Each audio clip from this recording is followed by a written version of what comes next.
Kenapa hati ini masih keras Ustadz? Belum bisa nangis di saat tahajud Ustadz. Datang seorang bertanya kepada Nabi, an qaswatil qalbi, hatinya keras. Apa kata Nabi?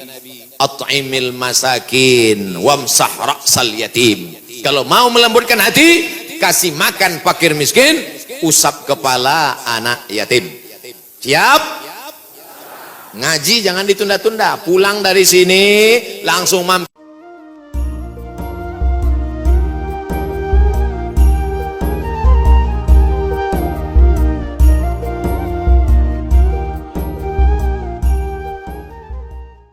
Ustadz Somad mau nanya nih, bahwasanya datang musibah dikarenakan adanya maksiat.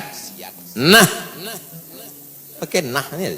Nah, ada, saya bukan ngada-ngada. Bagaimana caranya bisa membubarkan tempat hiburan malam? Karena saya yakin di tempat seperti ini adalah pusatnya maksiat. Semua hiburan malam mesti ada izin dari Majelis Ulama Indonesia, tokoh adat, tokoh masyarakat, dan disetujui oleh Polsek. Setuju?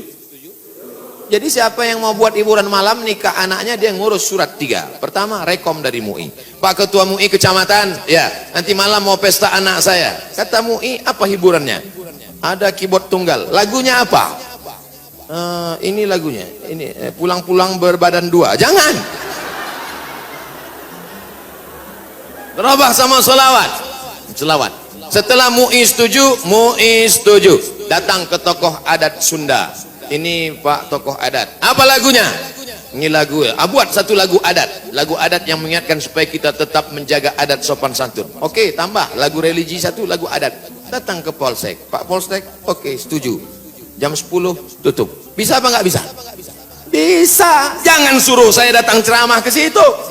Nanti mereka sudah mabuk, baru datang saya, assalamualaikum. Nggak bisa. Ini amar ma'ruf nahi mungkar ini bukan cuma tugas ustadz, tapi tugas kita bersama.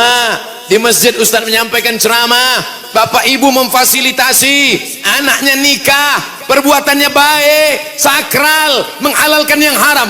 Tapi dalam itu dia sudah melakukan perbuatan haram, menyediakan narkoba, menyediakan pesta sampai malam.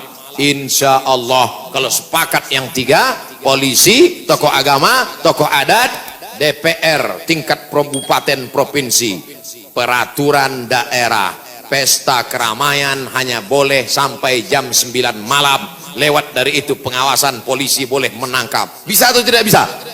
Bisa. Makanya kita harus berjamaah menangkal ini semua.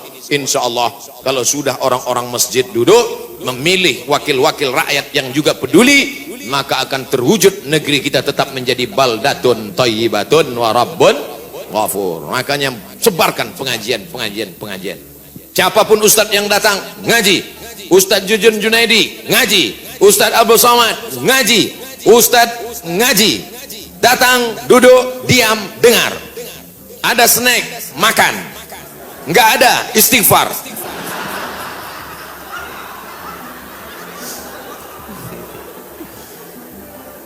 Ustadz Somad, saya manusia banyak dosa, tidak sholat Jumat. Kenapa nggak sholat Jumat? Man tarakal jumu'ata salasa marratin, siapa yang nggak sholat Jumat 3 kali berturut-turut tahawunan, bukan karena sakit, bukan karena darurat, tapi karena menyepelekan panggilan Allah, taba'allahu ala qalbi, Allah mengunci pintu hatinya. Kalau sudah hati terkunci, telinga tersumbat, mata tertutup, khatamallahu ala qulubihim wa ala sam'ihim wa ala absarihim ghishawah. 3 kali sholat Jumat kau tinggalkan, Allah mengunci pintu hatimu. Siapapun yang ceramah tak akan masuk ke telingamu. Na'udzubillah. Saya ingin bertobat dan sudah menjalankan taubat, maka sholat Jumatlah engkau. Siapa yang datang hari Jumat saat yang pertama seperti berkurban seekor onta, datang pada saat yang kedua seperti berkurban seekor lembu, datang saat ketiga seperti berkurban seekor kambing, datang saat keempat seperti berkurban seekor ayam, datang saat kelima seperti berkurban sebutir telur ayam. Sekarang banyak yang datang hari Jumat, jangankan telur ayam, telur puyuh pun nggak dapat. Datangnya kapan? Ketika khotib sudah naik ke atas mimbar, jamaah Jumat yang dimuliakan Allah, baru dia datang. Terlambat, udah terlambat sholat sunat lagi. Allahu Akbar. Pakai baju kaos tertulis, emang masalah buat lo. Orang kalau taubat itu malu sama dosa-dosa masa lalu, bukan bangga. Ini banyak juga orang udah taubat. Ustaz Somad, saya ini baru hijrah. Dulu semua saya minum, semua narkotika saya pakai. Ente taubat apa sombong? Orang taubat mengenang dosa itu melelehkan air mata, nangis. Ada juga bukan bangga. Ada juga sebagian jamaah sudah taubat nangis. Ustaz, kamu menyesal pinjam uang. La illallah. Kenapa hati ini masih keras Ustaz? Belum bisa nangis di saat tahajud Ustaz. Datang seorang bertanya kepada Nabi, an qaswatil qalbi, hatinya keras. Apa kata Nabi? At'imil masakin wamsah ra'sal yatim. Kalau mau melembutkan hati, kasih makan fakir miskin, usap kepala anak yatim. Siap? Ngaji jangan ditunda-tunda. Pulang dari sini langsung mampir ke rumah makan, beli nasi bungkus, bawa ke panti jompo. Anak mereka sudah meninggal, hidup sebatang kara, belikan kain sarung, langsung datang. Assalamualaikum Bapak Ketua Panti Jompo. Waalaikumsalam. Berapa semua orang jompo di sini? Ada 100 orang. Saya mau makan siang sama mereka. Semuanya 2 orang aja. Kebetulan bawa nasinya cuma 2 kan. Melihat mereka nanti menyuap, menggeletar tangannya memasukkan nasi yang kau masukkan, maka disitulah hatimu akan lunak. Pergi ke rumah anak yatim, tanya, anak yatim sudah berapa bulan gak bayar uang sekolah? Lihat bajunya, dijahit, sobek, dijahit, sobek. Rupanya kain sudah lapuk. Kain kelas 1 dipakai kelas 6. Belikan bajunya, senangkan hatinya. Nabi yang mengasih resep ini, an qaswatil qalbi. Azab yang paling hebat bukan miskin, azab yang paling dahsyat bukan susah. Azab di atas azab adalah hati yang keras. Wa inna minal hijarati lama yatafajjaru minhul alhar. Ada batu keras tapi masih bisa mengalirkan air. Wa inna minha lama yahbitu min khasyatillah. Ada batu yang keras tapi hancur berkeping ketika takut kepada Allah. Di atas bukit Tursina, saya ketika naik ke atas bukit Tursina di Mesir, tempat Nabi Musa menerima wahyu, itu nampak batu-batu hancur. Kata imam masjid yang ada di atas, inilah batu yang hancur saat takut kepada Allah SWT. Tapi kalau sudah hati menjadi keras, maka tak akan meleleh apa-apa. Kalau ada orang tidak meleleh apa-apa, pelit, medit, bakhil, itu salah satu ciri hati yang keras. Lunakkan hati dengan banyak bersedekah. Saya kalau ikut pengajian, telinga saya tahan. Kalau ikut sholat malam, mata saya tahan. Kalau datang ke masjid, kaki saya tahan. Tapi kalau sudah keluar duit, dompet saya nggak tahan. Banyak orang ketika keluar, alhamdulillah masjid ini adalah wakaf orang-orang baik di Panyawangan, di Jawa Barat.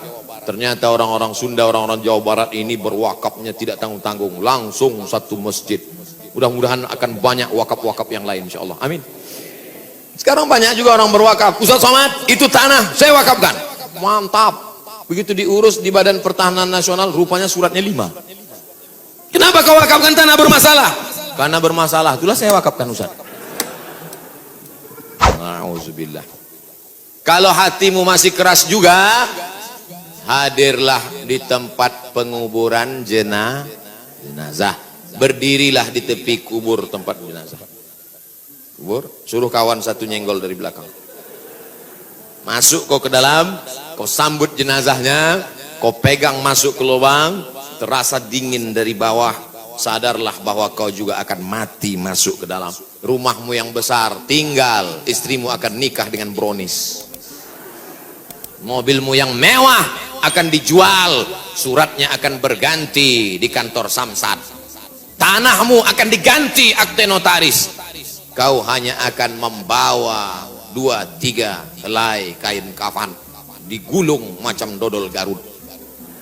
Apa yang kau bawa mati menghadap Allah Subhanahu wa taala? Ada orang Islam mati bawa seragam, ada. Tadi saya baru dikasih jaket kulit, sayang sekali. Tapi jaket itu pun tinggal kalau kau mati, Abdul Somad. Kenapa nggak dipakai sekarang? Panas. Apa yang kau bawa mati?